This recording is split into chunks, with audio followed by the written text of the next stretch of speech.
Hello, everybody.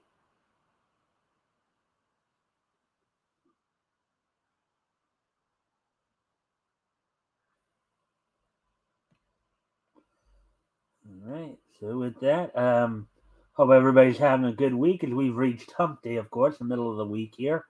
Um, Before we get started,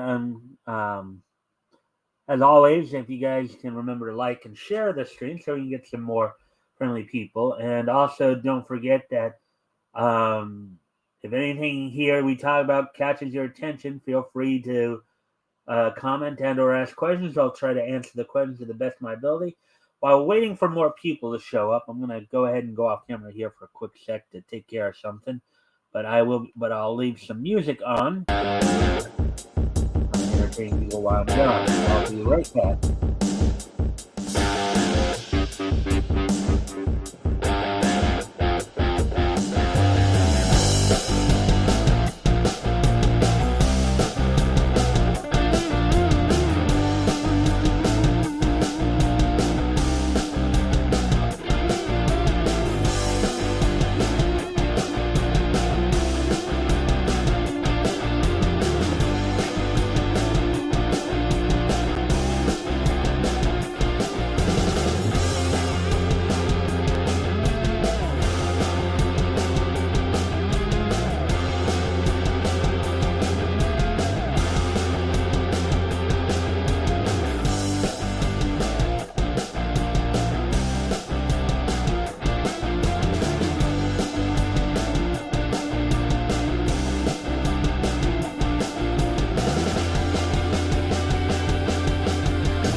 Alrighty then.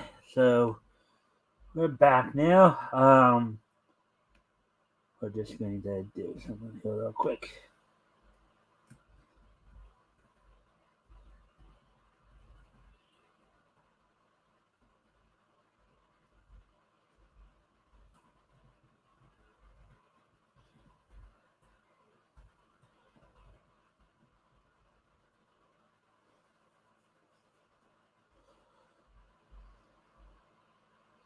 All right. So, anyways, so tonight, in the world of news, as with all news cycles, sometimes you have your up times, you have your down times.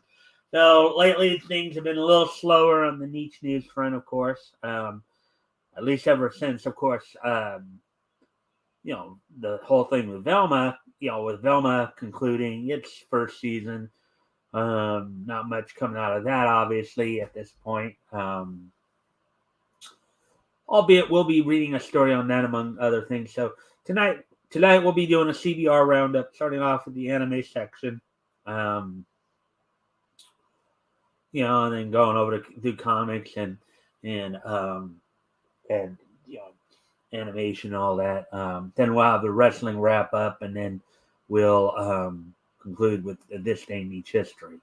Let's see. We're past the 5 minute mark here, so I guess it's a good time to get going then on our right. So now usually I won't do too many stories, from CBR. I usually won't do too many that are from beyond a day ago, but one, considering it's a slower news cycle, and two, there are a couple of um, we're gonna of course start off here with the anime news here. First off, for Japanese fans, and for those who like just watching the Japanese without the subtitles, um, Shozo Izuka, Dragon Ball Z and Astro Boy voice actor, dies at 89 years old. Dies at 89. Voice act. This is a Japanese voice actor, obviously. So, voice actor Shozo Izuka passes away at 89, leaving behind a vast legacy of roles, notably as Nappa and Android 8 in the Dragon Ball Z anime. Article by Michael John Day, published a day ago. So this is the guy who provided the Japanese voice for Nappa and Android 8 in the Dragon Ball Z franchise. So 89. So theoretically, he probably was born probably back in 1930, maybe 33 or let's see, 33 or 34, depending on when his actual birth month was. Japanese voice actor Shozo Izuka, known for his roles in anime shows like Dragon Ball Z, Astro Boy, Mobile Suit Gundam, and more, has passed away at the age of 89. The late actor's agency, Sigma 7, recently revealed that the beloved VA died on February 15th, 2023. So that would be about 2 weeks ago, and as a result of acute heart failure. A small funeral was held for his close family soon after. The actor leaves behind a long-lasting legacy in the anime business, having voiced many notable parts in some of the most iconic shows of all time, and having a massive influence in the Japanese dubbing industry.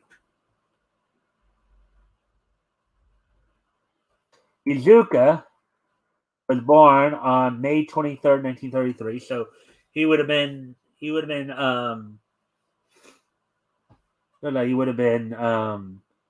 turning 90 in just under 3 months here. He attended Nihon University and started his voice acting career soon after graduating. His first anime role was as Kin Sankaku in the 1963 Astro Boy series, a series that, of course, came to America that fall of that year. It debuted in Japan in, of course, January 1st, as we all know, because I did the This Day in Each History segment on that, and then followed up in the fall, with the English dub. A show that became an incredibly influential piece of anime history. From there, he would expand his career and play many parts in notable programs. His most famous role was as Nappa in the hit series Dragon Ball Z. His performance as a Saiyan warrior and second hand to Vegeta, as well as his portrayal of Android 8, saw him contribute to many episodes of the classic shonen series and make multiple appearances across the franchise in video games and movies. So Dragon Ball Z came out in 1980. Let's see. Yeah, I believe it came out in 1989. So that would have meant he would have probably been around 56 at that time. So that's pretty notable. So he's in his basically mid to late 50s when he was doing that. So additionally, he also provided the voices of Ryo Jose in the original 1979 Mobile Suit Gundam, 79, so that would have made him 46 at that time. Genji Kamogawa in Hajime no Ippo, that's a good anime. And Heart Fudo in Fist of the North Star. He also branched out into video games, playing multiple Metal Gear Solid villains, including Psycho Mantis and Peter Stillman. Okay, so providing the Japanese voice for those games.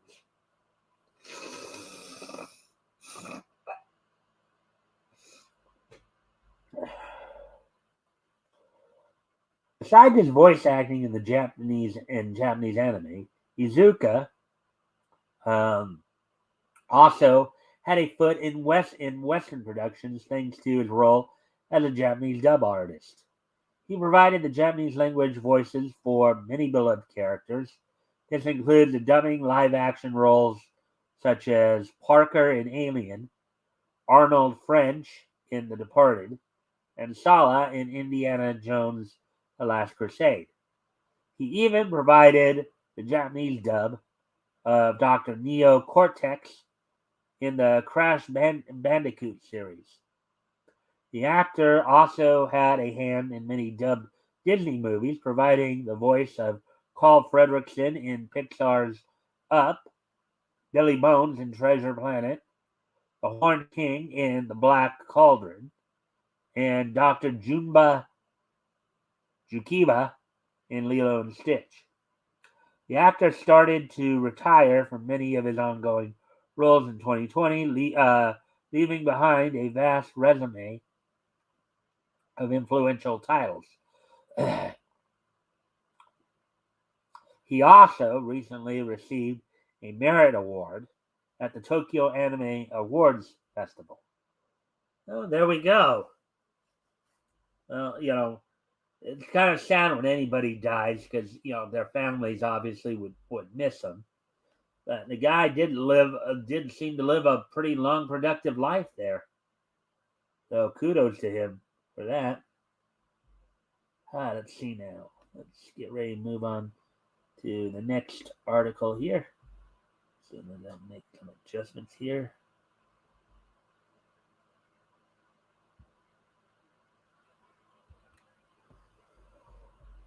All right, so getting ready to move on here.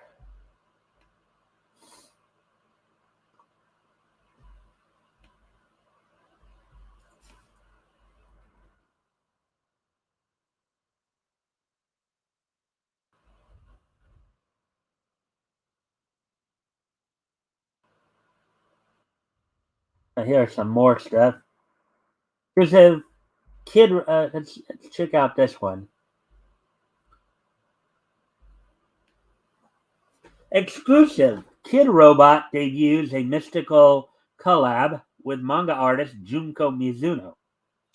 Junko Mizuno, a manga artist known for her unique blend of innocence and horror, will collaborate with Kid Robot for a bewitching new figure. Article by Hilary Long, published a day ago.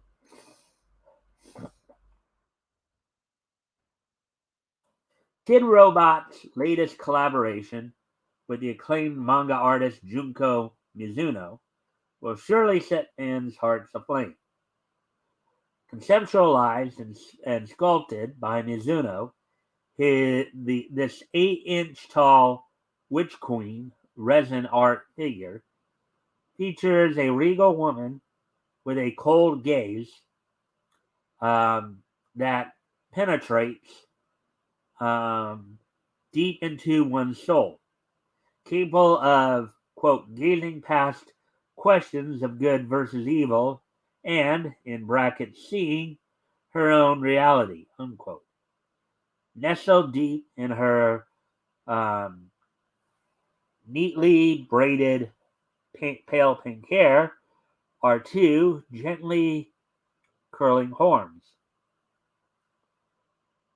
A smattering of flowers covers one side of her face, while pale green flames hug the other.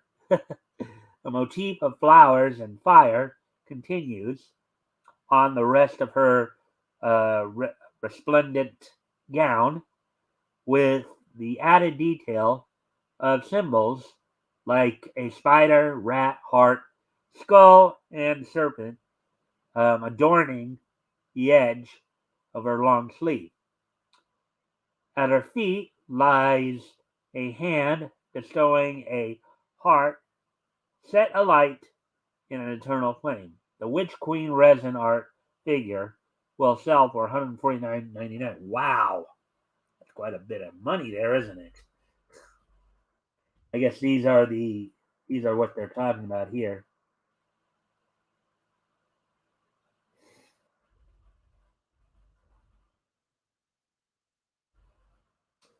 Kid Robot has made a name for itself as the number one creator and dealer of limited edition art toys, apparel, and accessories, acting as the space for sculpture and conceptual art to create um, something new.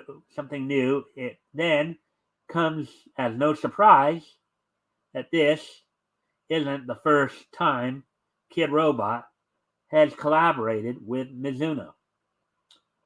Known for her unique psychedelic iconography, iconography, iconography.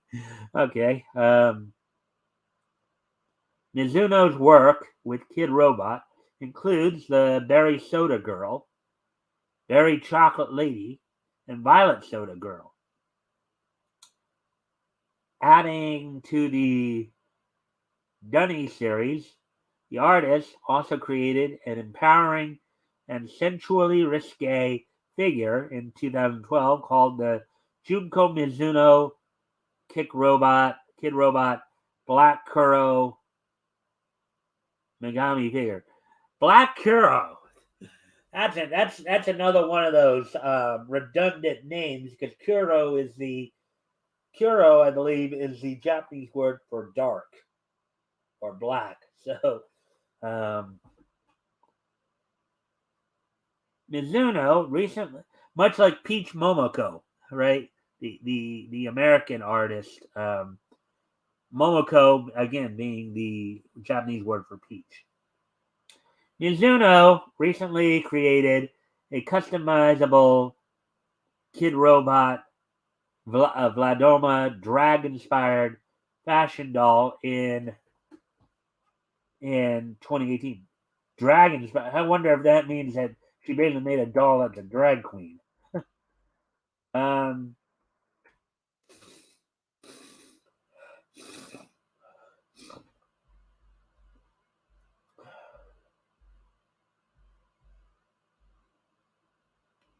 if anybody else has shown up, looks like somebody else shown up at least. So that's good.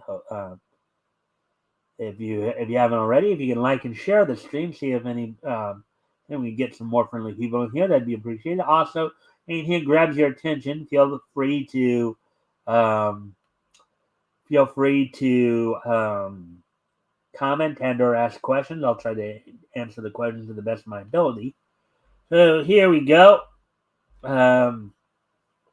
About Junko Mizuno's distinct art style. The Tokyo-born artist's style is most recognizable through her creative blend of childish innocence with horror and erotica. Wow! Childish innocence with horror and erotica. Hope she doesn't get into trouble for that. While Mizuno goes to great lengths to ensure her art isn't married to a specific style, much of her inspiration is from fetish, folk, religious, psychedelic, pinup, and advertising art in Japanese pop culture in the 70s and 80s. And whatever she may surround, whatever she may surround her. Um, all right, that the way they wrote that didn't seem to make much sense. Hmm. I wonder if she's ever seen any of the early stuff of Wonder Woman, the Golden Age. Wonder, if she gets some of her inspiration from fetish stuff. Um, but I think that would be quite an eye opener for her. Let's see. Let's see. She has also spoken about the influences of shoujo manga works on her style, though her use of bright colors and large eyes for her characters, or through her use of bright eyes. A common thread through Mizuno's art is her celebration of women by setting them in a universe that reveres their power and energy, both positive and negative.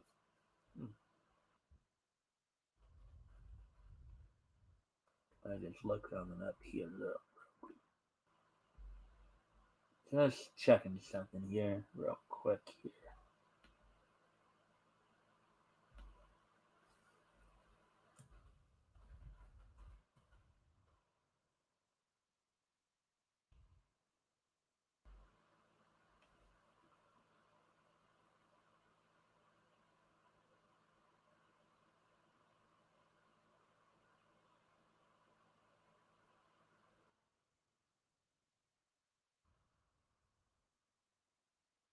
So 50 years old this year.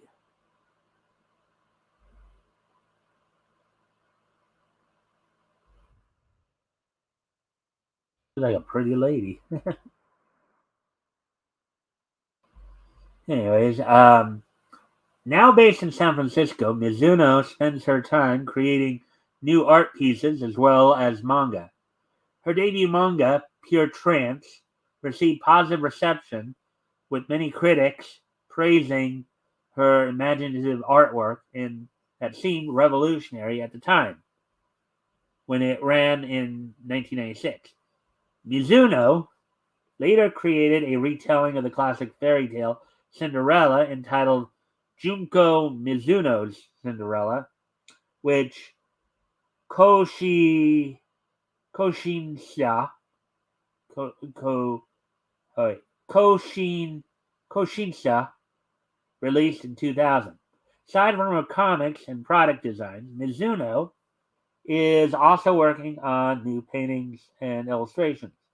Her work is available for purchase or viewing in stores, museums, and fine art galleries worldwide. Fans can expect the Witch Queen resin art figure to ship sometime in the fall of 2023. Alrighty then, so that seemed like a pretty interesting article there. Anyways, before I go on, I do need to step away from the. I do need to go off camera here for a moment. I'll be right back. But as I leave here, so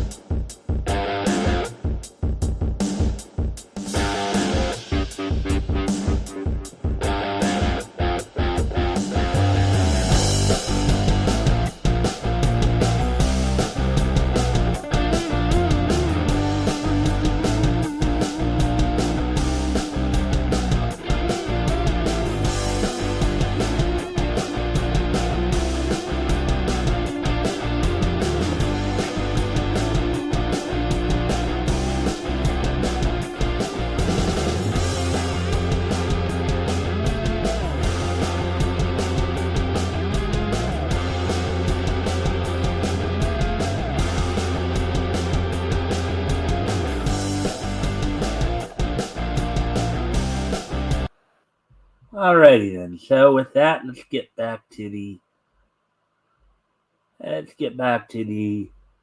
article here.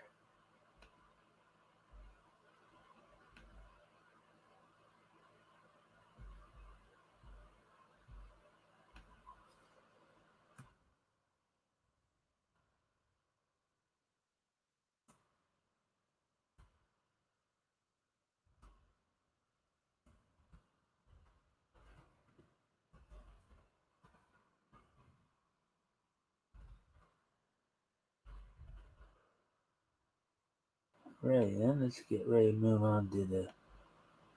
Let's see, what else can we find here? Raced manga creator debuts a new sword fighting series. Let's see.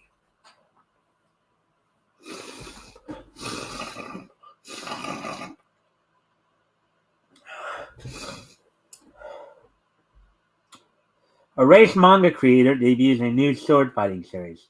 Kei Sanbei, the mangaka of Erased, will release a new period drama manga series about sword fighting, which premieres in March. Article by Hilary Long, published 1 day ago. Excuse me.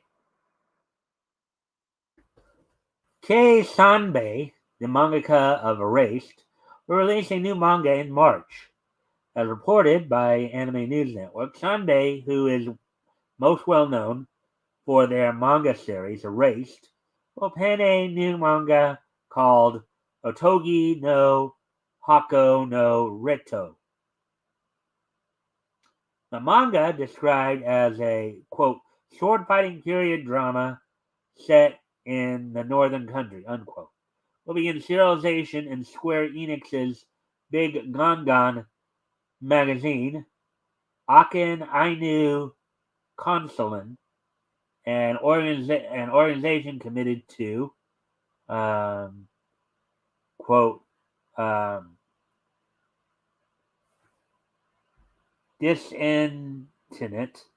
sentient Ainu culture and protect Ainu intellectual property, unquote, will act as the consultant for the manga. Hiroshi Hirono, the chairperson of the Akan Ainu Council, established the organization in 2019. Otogi no Hoko no Reito releases on March 25th. So 3 weeks on this Saturday, basically. Now, Kei Sanbei carved out his, or how Kei Sanbei carved out his career. Sanbei's career began as a manga assistant to Hirohiko Araki, the manga of JoJo's Bizarre Adventure. He worked with Araki for 8 years before leaving to focus on his own career as a manga artist. His first work, Tetsuroto, an action fantasy manga, released in March 2001. He went on to work on another few series, but did not see much success until he released Erased, a mystery thriller with a time traveling concept. I've seen the anime. It's a pretty good anime. You guys should check out. In June 2012, following Erased, Sanbei published 2 other series, including a body-switching manga called Island in a Puddle. Wow, interesting title there. Serialized in Kadokawa Shoten's Young Ace magazine, Erased, or Bokudake ga Inai Machi, translating to The Town Where Only I Am Missing, follows a 29-year-old mangaka named Satoru Fujinuma, who can turn back enough time to prevent a life-threatening accident from happening. However, when he finds his mother dead in his apartment, his ability, known as quote-unquote revival, activates and sends him back 18 years into the past, when he was an 11-year-old boy, at a time when his town saw 3 children kidnapped and murdered. Satoru realizes he can save his mother if he can save the first kidnapped child, a quiet, isolated young girl named Kayo Hinazuki. Erased success led to a media franchise. Erased garnered positive reception for its emotional storytelling and received a nomination for the 18th Tezuka Osamu Cultural Prize Reader Award, the 7th Manga Taisho, and Manga Taisho the following year. Its popularity led to an anime adaptation produced by A1 Pictures in January 2016 with a total of 12 episodes. The first live-action adaptation in the form of a film premiered in March 2016, starring Tetsuya Fujiwara, Battle Royale and Death Note fame, as Satoru. A year later, a second live-action adaptation, this time a web drama, released on Netflix with Yuki Furukawa, Mischievous Kiss, Love in Tokyo, as Satoru. The anime adaptation of Erased is available on Crunchyroll, while Yen Press licenses the English translation of the manga. Fans can read Otogi no Hako no Reto in Big Gangan magazine on March 25th. All right, so there we go with that one. See if anybody else not.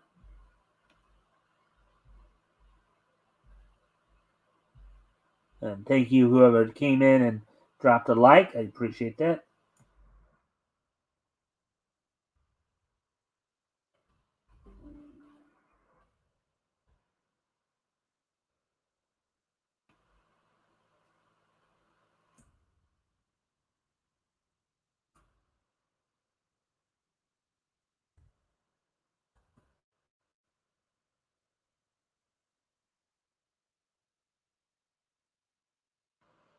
All right. So anyways, getting back to the article here. Or getting back to the articles. Let's see.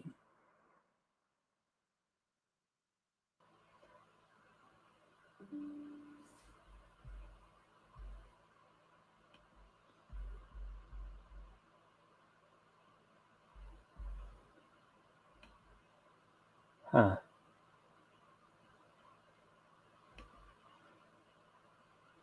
32, 53. Okay, so we're main good.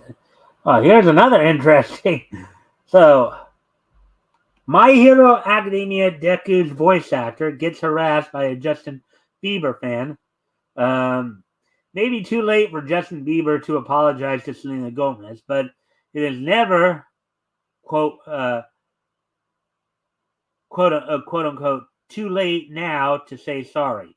For My Hero Academia's Justin Briner. Justin Briner, who of course is a Dallas-based voice actor, Deku is one of a number of works he's known for Funimation, now Crunchyroll, of course, in recent years. Article by Hillary Long, published 1 day ago.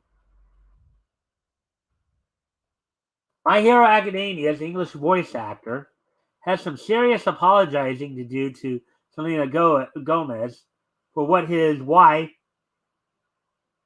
Hailey Bieber, allegedly did. Say what?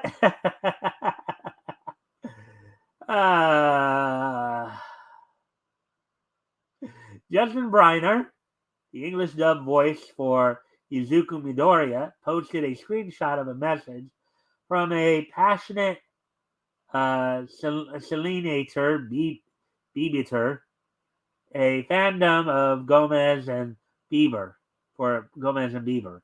In the message, the unnamed Twitter user criticized Briner for not defending and apologizing to Gomez, citing him to, quote, do better, Justin. Okay, I get it. Briner, Bieber, they kind of look the same, but dude, they're not the same person. I think you sent the message to the wrong person. Oh boy. Let's see. What the fan acknowledged While the fan acknowledged Briner's apology might not be something Gomez would want or need, the fan insisted that he should apologize because his fans required it of him. The message ended with a disappointed quote, "You're changing and not in a good way. You're changing just like your wife," unquote. Unfortunately, the enraged fan directed the tirade at the wrong Justin. Justin Briner is many things.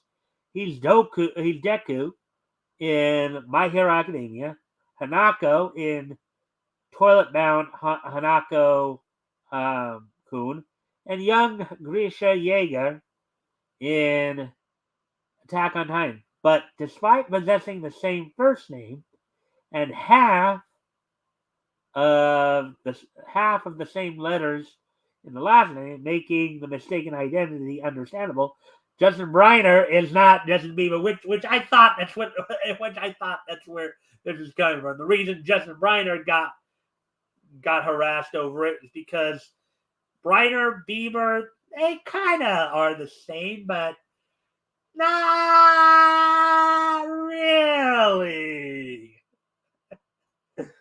Uh,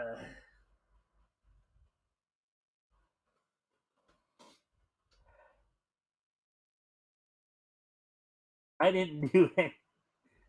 Uh, this is Justin Briner responding, "I didn't do anything. You're not defending Selena. You're wrong." uh, Briner versus Bieber. Let's break it down. First and foremost, Briner is American and Bieber is Canadian. Despite residing in the US, while some of the confusion may stem from how Briner has a sister named Haley and Bieber is married to Haley Baldwin, not that both women, um, oh, Haley Briner, okay,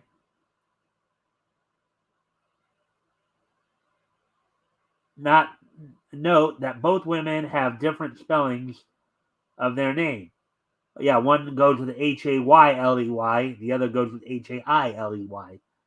Um, his first single, quote unquote, One Time, saw enormous success, peaking at number 17 on the Billboard Hot chart. He continued seeing his, I guess it's Justin Bieber he's talking about here, they're talking about here.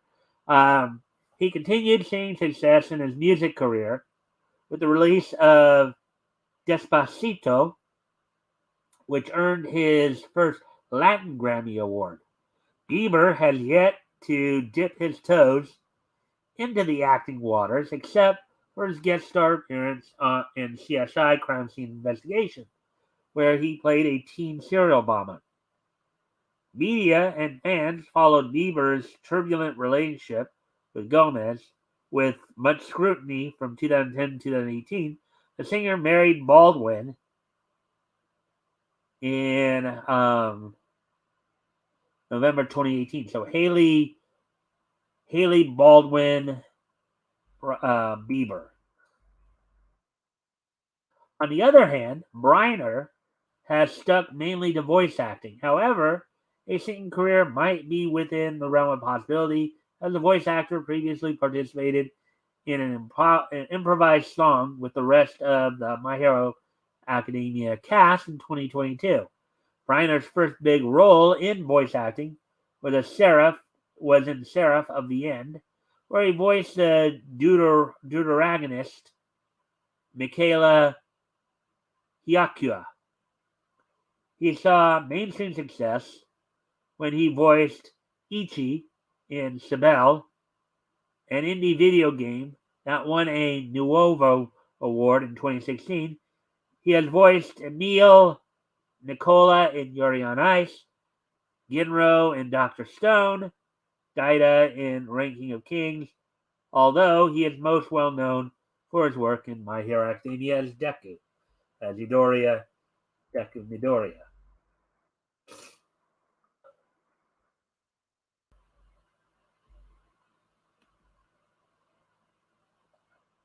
Hey, Rex! How you doing, man?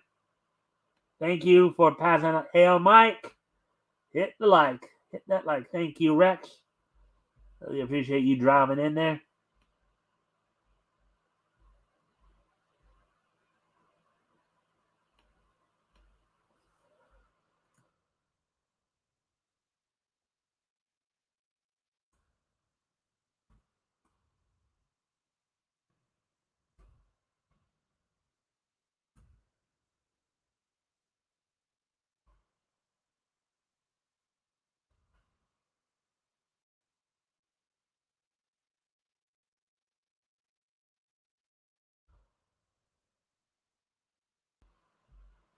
Alrighty then. So, anyways, with that,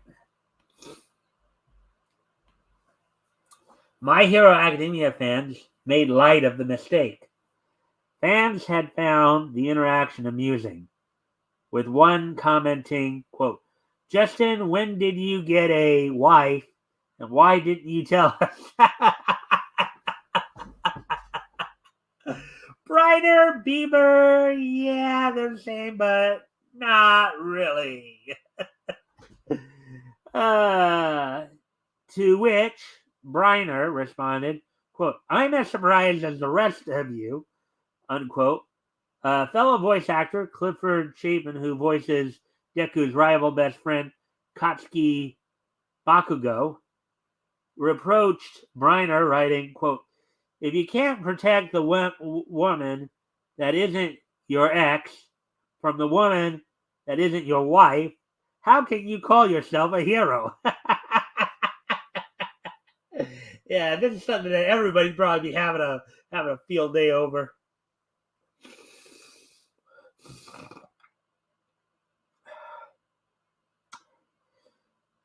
Kristen McGuire, who voiced Tommy Nakagami from My Hero Academia, and Kristen's another Dallas-based voice actress, who's done a number of works for, Funimation / Crunchyroll. Added, Bieber may be a victim to one of the common complaints anime fans have, saying the singer might be seeing messages yelling, quote, subs are better.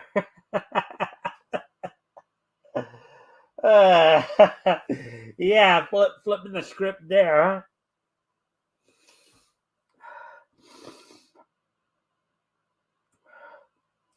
The English dub of My Hero Academia is currently streaming on Crunchyroll, with, of course, newer episodes on Toonami on Saturday nights at midnight. Well, Saturday night, Sunday mornings. Anyways, I need to step away from the computer again for a moment. I'll be right back, but I'll put some music on while I'm gone.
Hmm.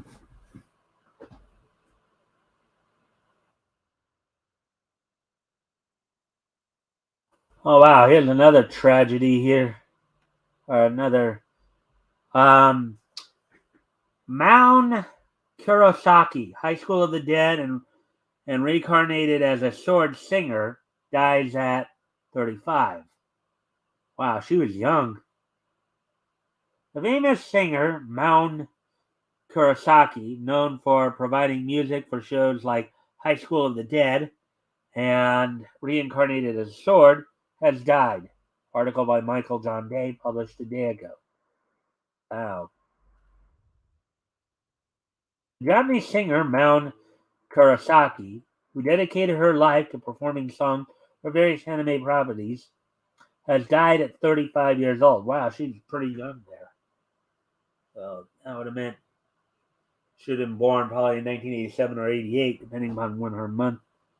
Um, and she died on this. So the star's official Twitter account recently released the news that the singer had passed away on February 16th. So that would have been two weeks ago tomorrow. She was rushed to a hospital after collapsing during a live stream and underwent surgery for epidural hematoma, characterized as bleeding between the skull and the brain's protective membrane. Um, Wonder what happened there. Did she hit her head or something like that?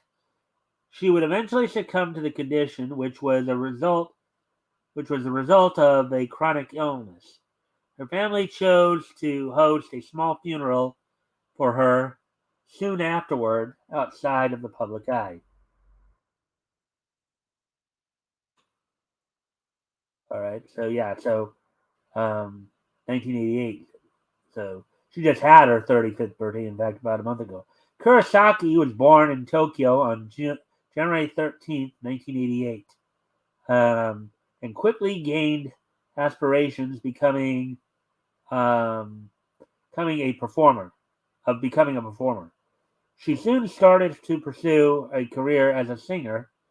She began performing at the Deer Stage Bar, a popular night spot in Akihabara, known for catering to anime fans, which she strongly identified as. A producer from Genion Universal Entertainment, now known as NBC Universal Entertainment Japan, soon took note of her talent and scouted her for the company.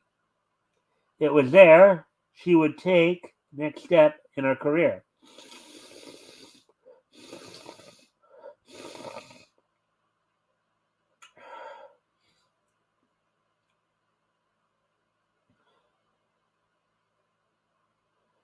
Um, the up-and-coming singer soon combined her love for animation with her vocals and began performing songs for various anime titles. Her debut album, titled HOTD, which I believe stands for High School of the Dead, was released in 2010. It contained all the ending songs she provided for the anime High School of the Dead, including "Color Me Dark," unquote, quote unquote, "Fuss Buzz," quote unquote, "The Place of Hope," and more. Kurosaki provided a voice cameo for the series as a character named Yatsura in episode 12, of course, in the Japanese. After this debut, she would release the singles Magic World and Memories Last, which would become the ending songs in a certain magical index too. Wow, interesting there. Over the coming years, she would produce songs for various shows outside High School of the Dead, including openings for Strike the Blood, The Fruit of Grisaya, Danganronpa 3, and Excel World, as well as endings for Drifters, Gamers, Gakko Garashi, and Hellsing Ultimate. Um, Kurosaki would also step outside of her singing career into the world of acting by playing the role of Michiru Arisugawa in Blood Club Dolls 1 and 2, a live-action adaptation of the Production IG anime Blood C. Her most recent credit was the song More Strongly, which acted as the ending theme song to the anime Reincarnated as a Sword. She leaves behind a lasting legacy in the anime music industry. So, kind of sad that such a talented young woman passed away so young. But sometimes that's just life for you, unfortunately. Huh.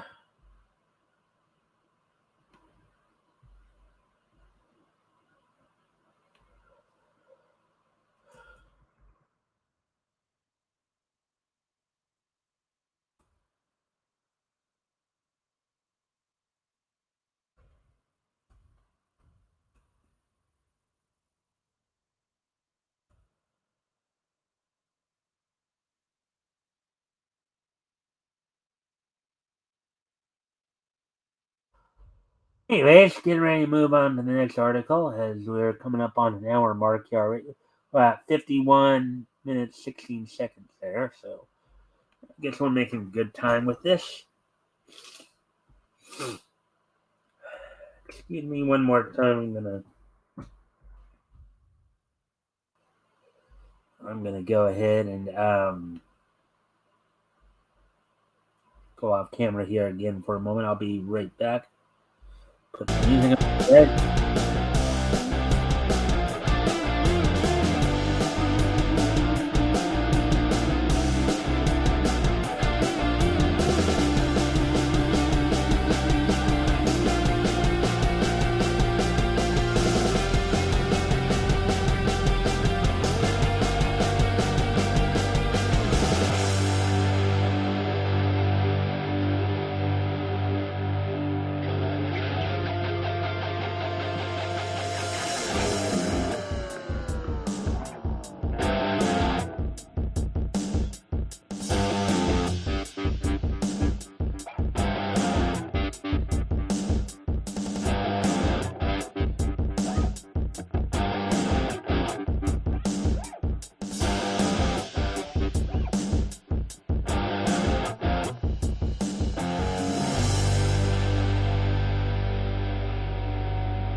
Alrighty then. So getting back to the articles here.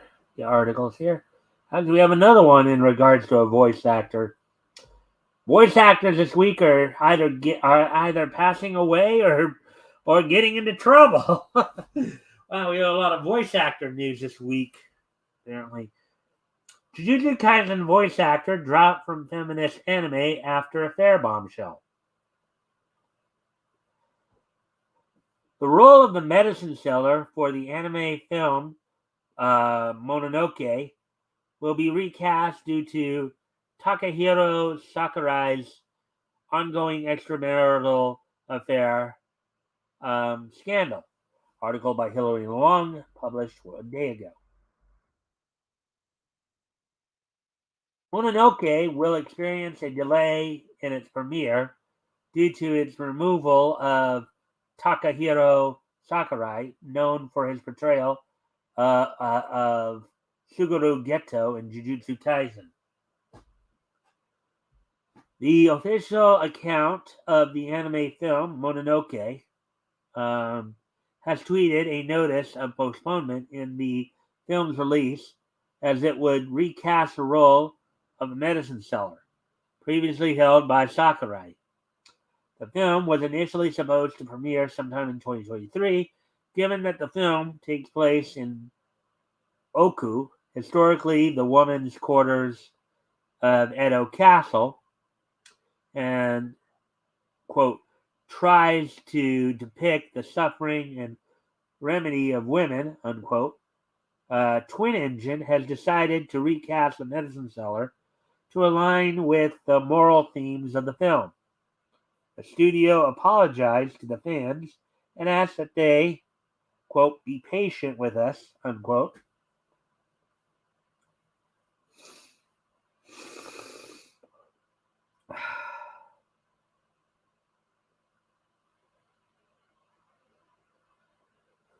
Um, while the studio does not have a new date yet, they revealed they would announce the new release date, new cast, sometime in the summer. So if it still does get released in 2023, it's going to be very late in 2023. But where they're going, it would seem.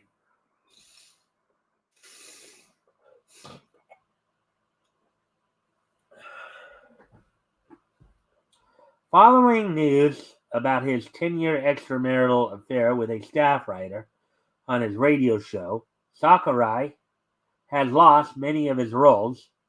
Although Mappa has yet to announce it, speculation has arisen regarding recasting Geto in Jujutsu Kaisen, especially since the voice actor pulled out of appearing in Jump Festa 2023, and his name has disappeared from the VA cast of upcoming anime in 2023. Ayaka, a story of bonds and wounds, replaced Sakurai for the voice of Haruki Karuma earlier this month.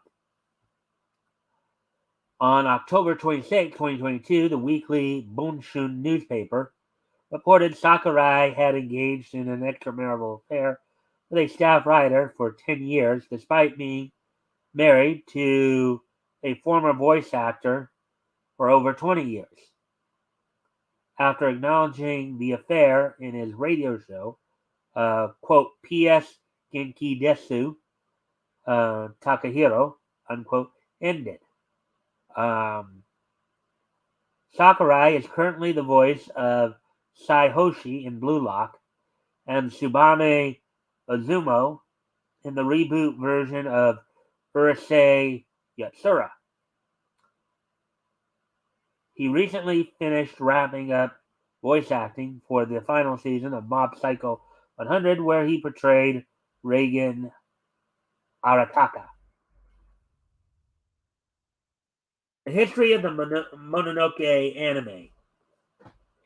Wonder if this has any connection to Princess Mononoke or not. Well, I guess we'll find out here. The history of the Mononoke anime. Mononoke started as an anime series produced by Toei Animation, premiering in July 2007. Okay, so this may not have anything to do with that one. Acting as a spin-off of the horror anthology series Ayakashi Samurai Horror Tales. The series follows a wandering being known only as a medicine seller who encounters numerous Mononoke, a type of Ayakashi that bind themselves to negative human emotions. Kind of sounds similar to Mushishi. Sounds a little that sounds similar to Mushishi a little bit here.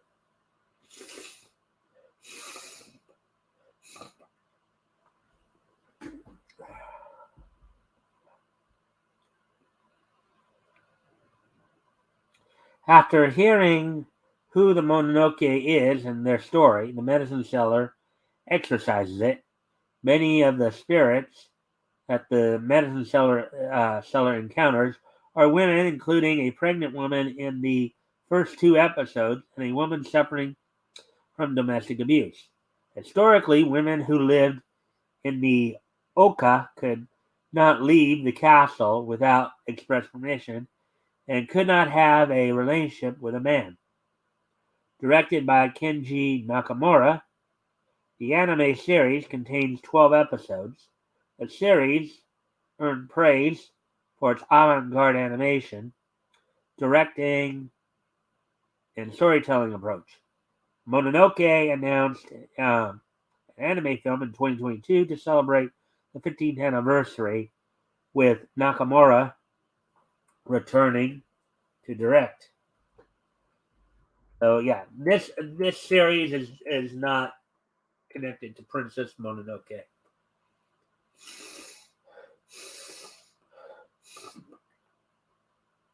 But does sound interesting. The anime series Mononoke is available to stream on Crunchyroll. All right then.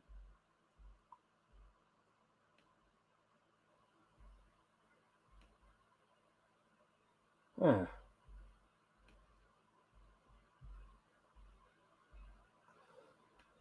So we have quite a bit of um,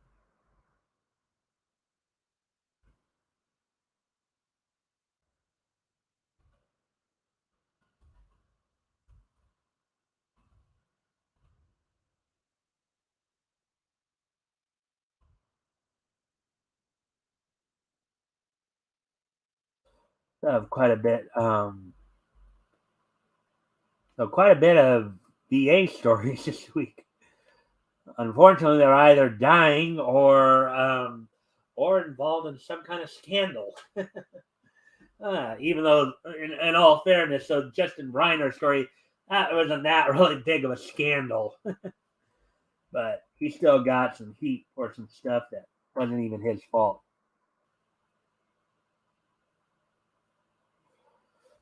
Here's something that came to us just 10 hours ago. So now we're getting to today. All right. Let's see. Demon Slayer announces Swordsmith Village arc premiere date with a dramatic trailer. The Swordsmith Village arc for Demon Slayer Season 3 gets a release date and a dramatic new trailer showcasing the anticipated storyline.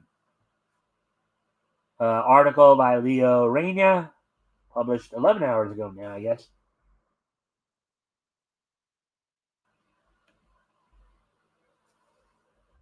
All right, so Demon Slayer announced the release date for Season 3's Swordsmith Village arc. Per Crunchyroll, the series will adapt a highly anticipated storyline from Demon Slayer manga as a special 1 hour premiere episode on Sunday, April 9th at 23:50, which would be 11:15 Japanese Standard Time. A brand new trailer teased fans with snippets of beautifully animated action sequences from Tanjiro Kamado and the game. The trailer also previewed the new opening theme song, Kizuna no Kiseki by Man with a Mission, and Millet Ufotable, the animation studio behind the anime adaptation of Demon Slayer, released the first key visual for the Swordsmith Village arc. Haruho Sotozaki continued to serve as series director.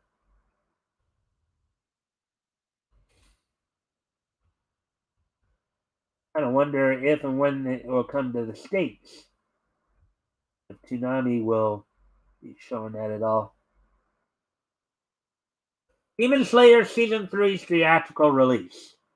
Although the Swordsmith Village arc won't officially begin until April 9th, Demon Slayer fans can experience the first episode through a theatrical release of Demon Slayer Kimetsu no Yaiba,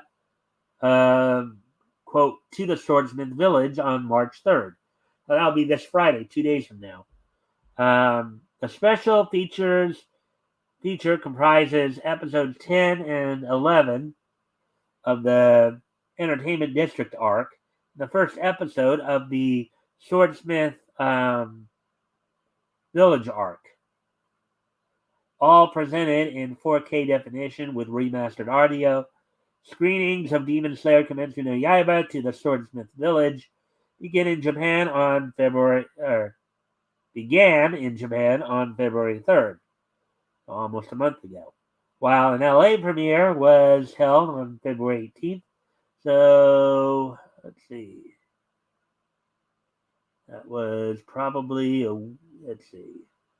week ago this past Saturday, I believe. Reviews praise Demon Slayer Season 3 as another engaging, stunning chapter in Nezuko and Tanjiro's story. Unquote.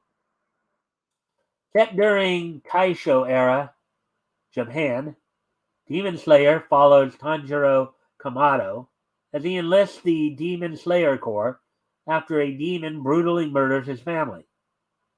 The only survivor of the assault is Nezuko Kamado, Tanjiro's younger sister, who became a demon and retains little of her humanity.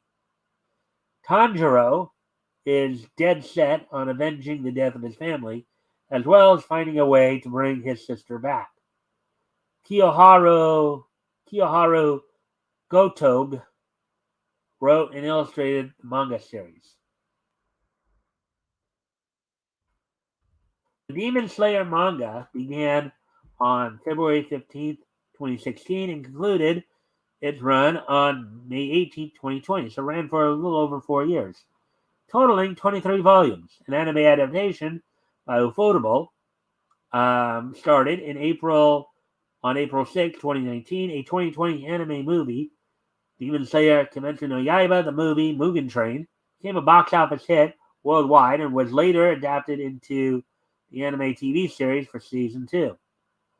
Demon Slayer is available to stream on Crunchyroll and Hulu. So there we go with that one.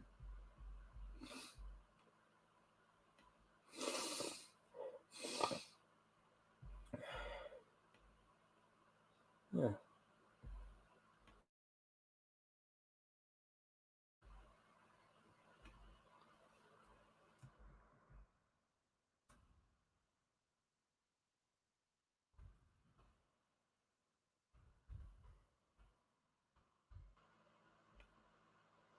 All right, so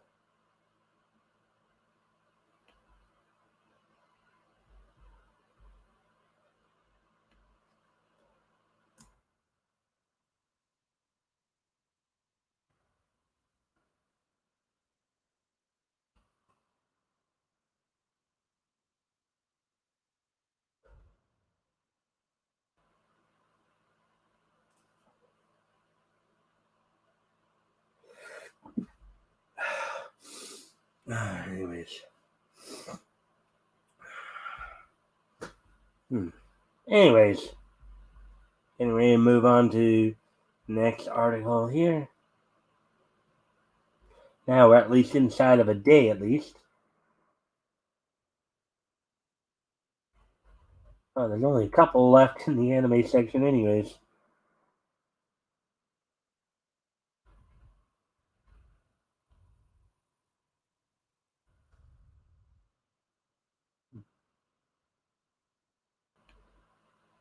Dragon Ball fans angry over female characters relegated to housewife roles. Oh boy, sounds like the Karens of the world are screeching. The latest Dragon Ball Super chapter is causing fan outrage due to writer Akira Toriyama's frequent domestic treatment of the female characters. By Michael John Day, published 10 hours ago. There's May right there. While Akira Toriyama's Dragon Ball is one of the most influential franchises in all anime manga, the latest chapter has drawn dire fans who disliked his treatment of female characters. Dragon Ball Super's latest manga chapter has received fan backlash on Twitter thanks to concerns over the development of Mai. The chapter saw the Pilaf gang reassure young Trunks that they could go on dates as many times as they wanted as their relationship develops. It is canon that the characters eventually become a couple, which has led some fans to worry about her future. There is a growing concern that she will lose her potentially layered and complex growth and instead fall into the role of a housewife, as many Dragon Ball characters have before. I wonder who is screeching here. Is it the Western fans or is it the Japanese fans? Because that has always been the case where, for the most part, most of the female characters usually do end up, as housewives. But that's just a natural progression of life, too. I mean, you really think that, that most women actually want to do like what Goku and Vegeta do? Really? Chi-Chi, Bulma, Videl, I think they all seem very content with their lives as um, as housewives.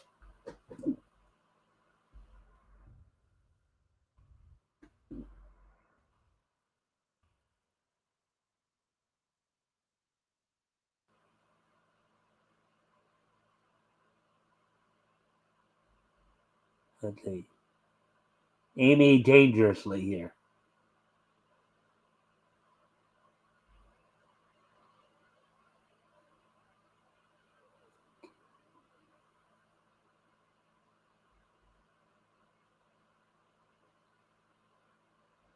Um, Within the context, they are.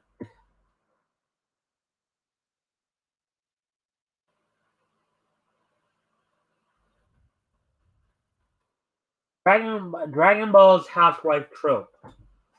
Now, mind you, Chi-Chi and Bulma are not your, and even Videl, they're not just damsels in distress. They can handle themselves pretty well, in their own right. So this whole up in arms over them housewife. This sounds like it's coming from the West, though, from the SJW culture of the West. Many called out Toriyama's history of consistently placing female characters into the role of a housewife.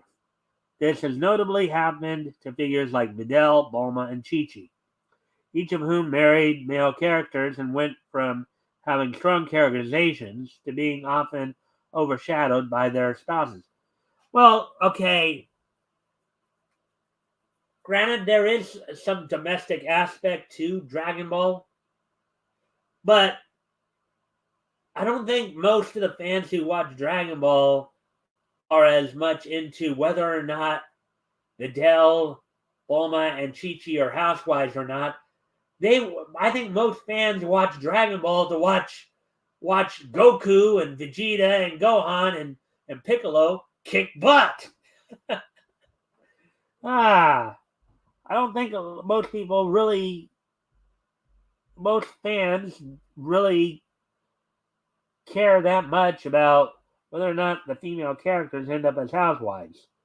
It's a natural progression of life. Yes, there are women out there, who do want to settle down and be a housewife. You know, and these are not just and being a housewife is not necessarily a bad thing. You know, they are the managers of the home. They take care of their families. You know, and in certain situations, they're the ones who seem to wear the pants in the family, as it were.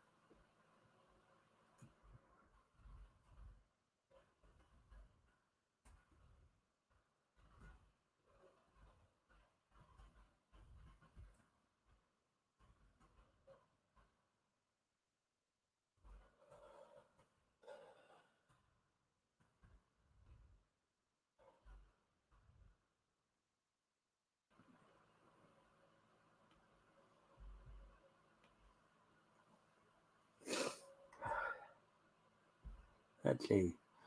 Each okay. One Twitter user even expressed concern for the future of other female characters, calling out Kale and Khalifa as potential victims of the housewife development curse. Consequently, the future of Mai is uncertain as the story develops. However, the frustration with so many characters being relegated to housewife roles has caused many readers to grow tired of the repetitive trope. Thus, fans, hoping for a unique development with the next translated chapter, arrive when the next translated chapter arrives on March 19th via Viz Media.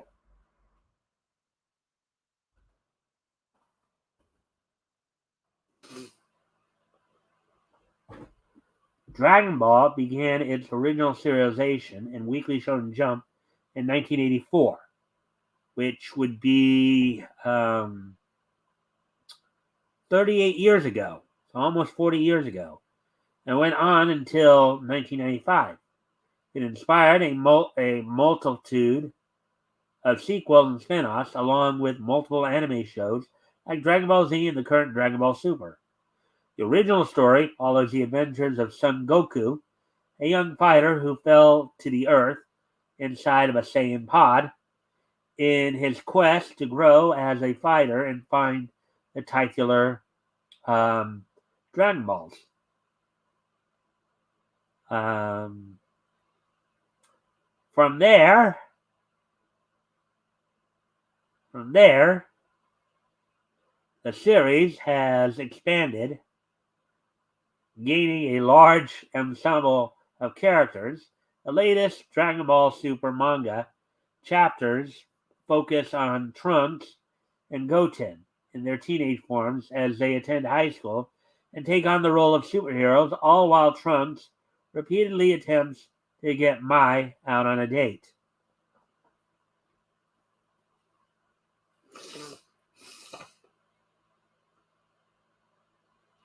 Mm-hmm. Kind of like kind of like Goten's older brother Gohan did. Huh? The anime adaptation of Dragon Ball Super is returning in 2023 um, with the existing 131 episodes available to stream on Crunchyroll. Viewers can also soon enjoy the English dub of the Toriko One Piece Dragon Ball Z crossover, which will broadcast on Toonami on March 4th, 2023. Now that's this Saturday, and I've been noticing that too, that they were doing that.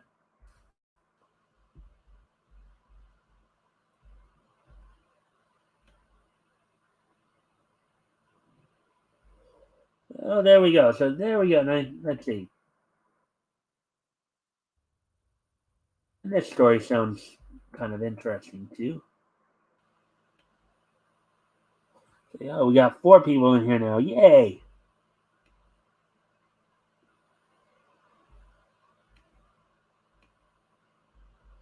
I think we will do this one, and then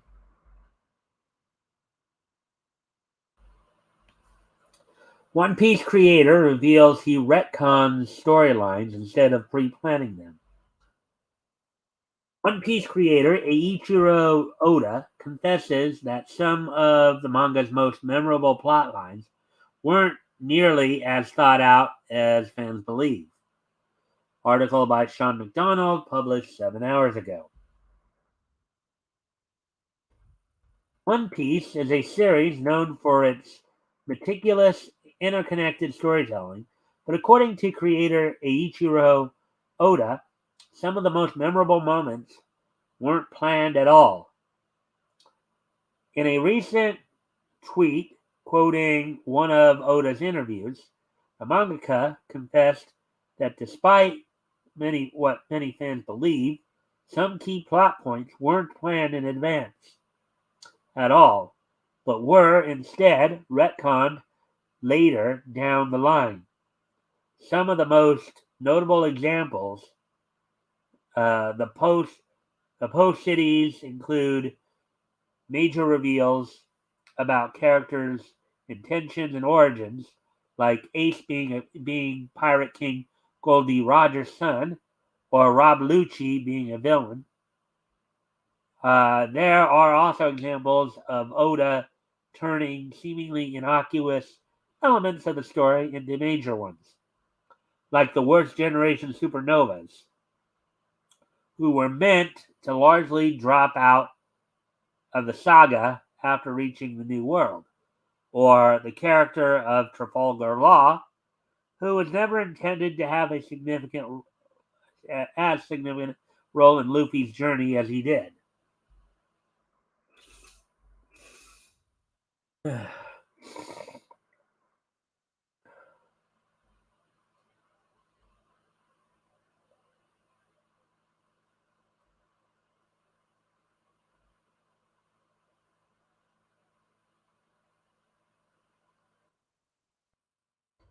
One Piece's impromptu storylines.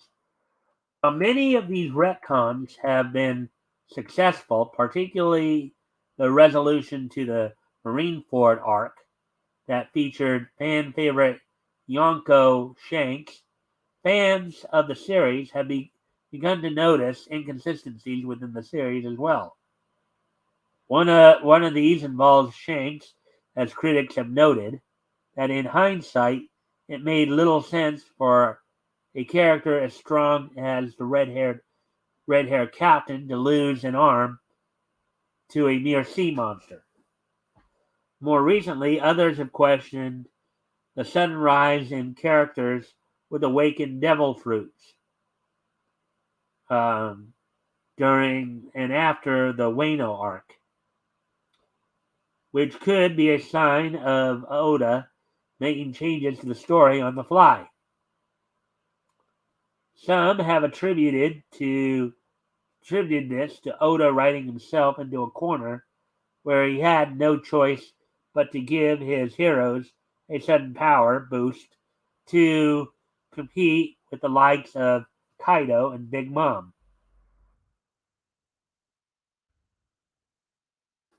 For any faults in planning the series may have, One Piece is still regarded as a masterclass in foreshadowing. The way the early East Blue saga set up the dangers of the Grand Line has been celebrated by critics, with the recent whodunit annex of the Egghead arc have similarly shown Oda's crack for setup and payoff. And with the manga still going strong and showing no signs of slowing down, there is plenty of time for Oda to surprise fans yet again with callbacks to overlooked or forgotten moments throughout One Piece's historically lengthy runtime. Ichiro Oda's One Piece is available in English from Viz Media, including its most recent release, Chapter 1076, titled Old Friends. All right, then, so let's see where we're at on time here. So we are at the hour 20. So, yeah, probably a good time to start winding things down a bit here then. Um, let's see.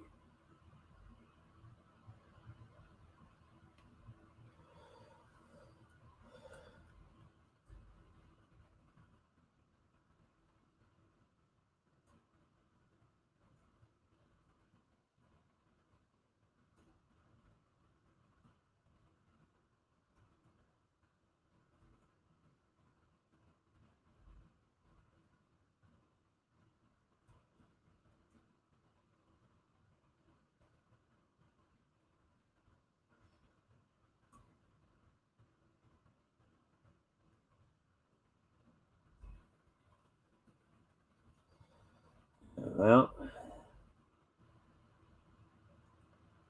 alrighty then. So with that, let's see. Um,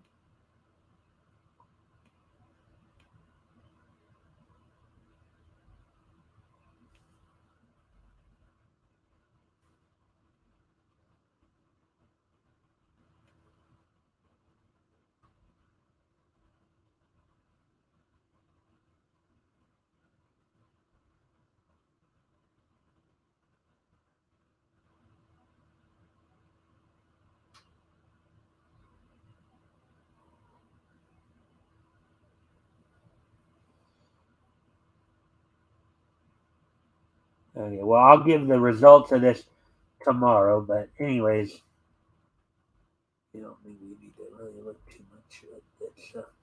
All right, well, anyways, I'm going to go ahead now with some wrestling news. So it looks like there's a possibility that John Cena will be making an appearance at WrestleMania this year after all. There's been talk about having him face off against Austin Theory for the United States Heavyweight Championship. Um, the only reason it took them so long and they still have that still has not been confirmed. So it's still in the rumor mill, but it's all contingent on if Cena has the time. He's been filming stuff in Australia, from what I understand. There's also been some talk that Triple H might be considering splitting up the team of Alpha Academy, Chad Gable and Otis.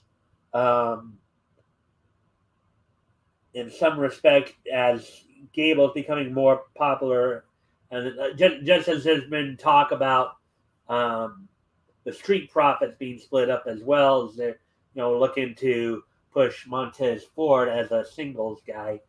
But in both cases, the teams are still together.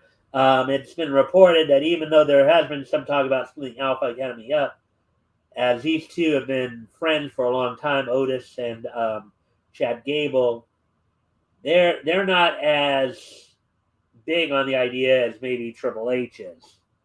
So we can see that coming to a head.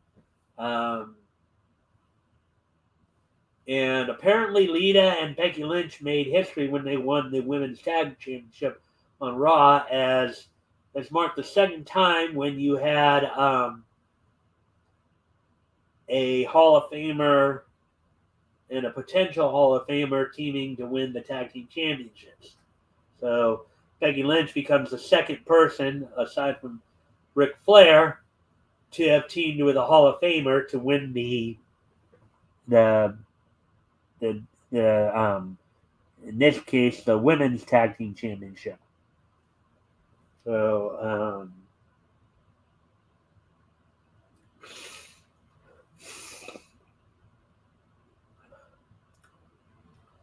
with that, let's see.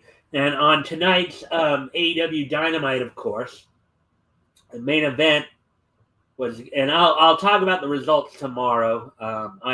I just did look over the results. We'll talk more about the results tomorrow, after I watch the WrestleMania news report on it and stuff like that. The main event was going to see Casino Tag Team Battle Royal, in which the winner of that was going to be added to the four-way match this Sunday at Revolution. Thus far, of course, involved in that four-way tag team match for the AEW World Tag Team Championship, you got the Guns defending the titles against the former champs, The Acclaimed, Lethal, Jeff Jarrett and Jay Lethal, and the winners of tonight's Casino Tag Team match. You also had the Face of the Revolution ladder match Casino Battle Royal in it for the tag team. In the Face of the Revolution ladder match, you had about 7 or 8 guys competing to become the number one contender to the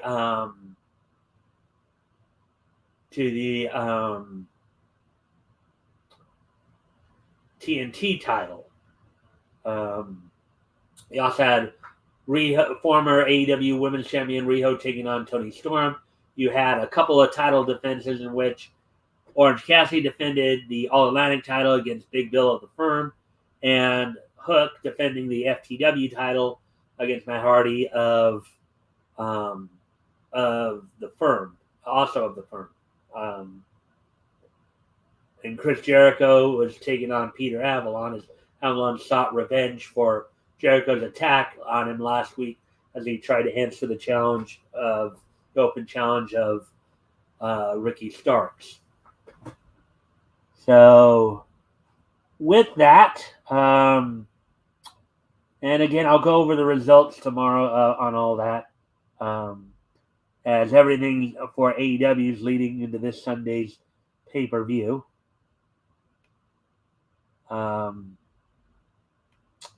So with that, we'll start to wind things down here a bit then.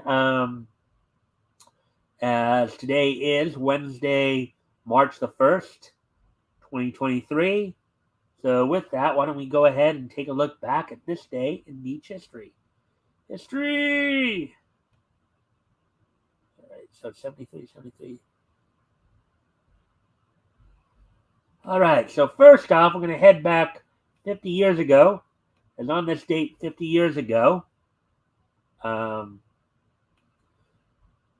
this date 50 years ago, the 25th issue.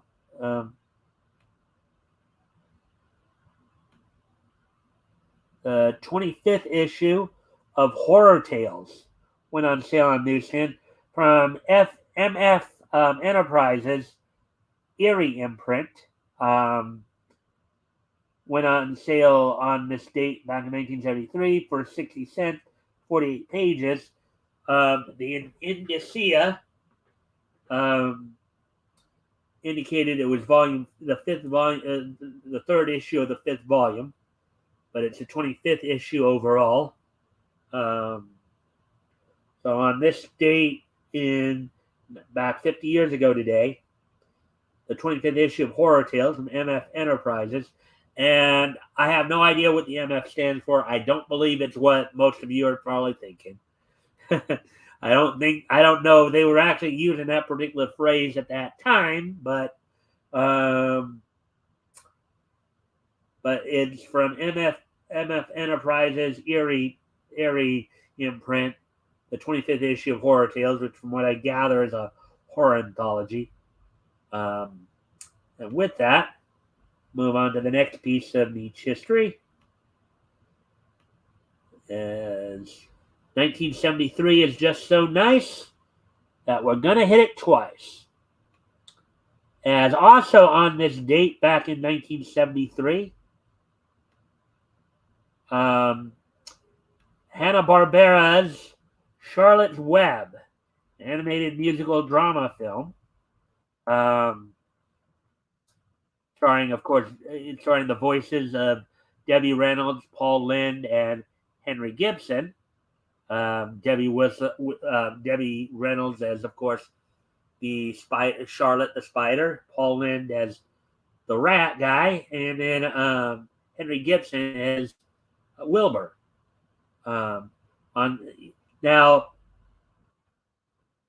This was the date.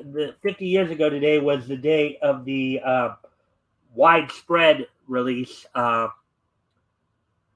in the United States after a week earlier premiering at the Radio City Music Hall. So this was more the widespread release. The United States, the official United States release of Charlotte's Web happened on this date 50 years ago today, back in 1973.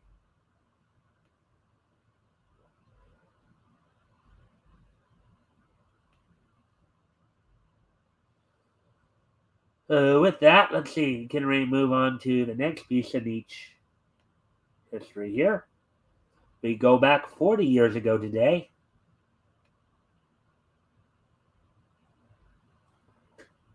And on this date, 40 years ago today, Toei Animations,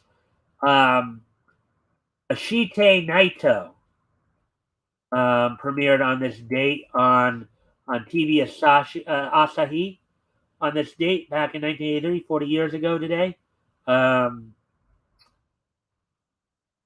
It was an anime adaptation of the shoujo manga of the same name. Ashite Naito translates as Love Me My Night.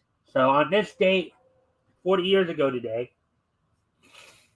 Ashite Naito, Love Me My Night, Toei Animations Ashite Naito, premiered on TV Asahi back in 1983, 40 years ago today. So with that, we have one more piece of niche history to go over. As on this date 30 years ago today, and I pull it up here.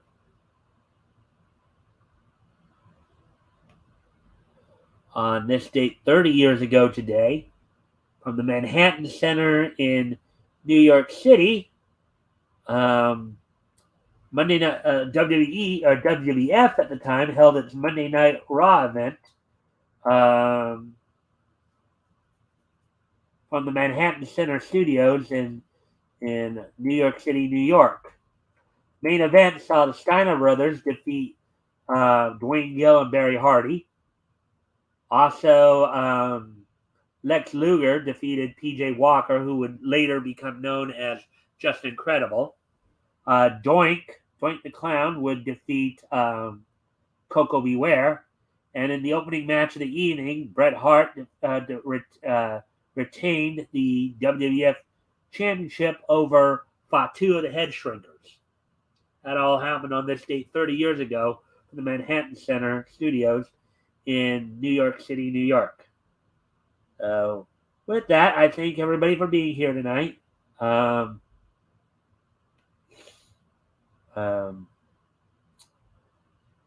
me see. We'll be back here tomorrow night with more Needs News, and also don't forget to be back here on Friday with my co-host RJ Carter. We'll be going over the early history of Archie Comics, looking at their founding as MLJ Magazines Incorporated, and then reading the first book they published, which was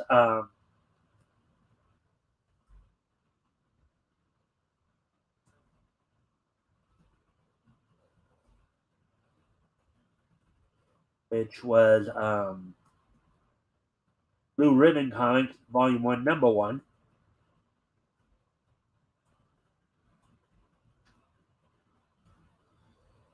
So, with that, I thank everybody for being here tonight. I hope you had a good time. I hope you found the stories informative and enjoyable.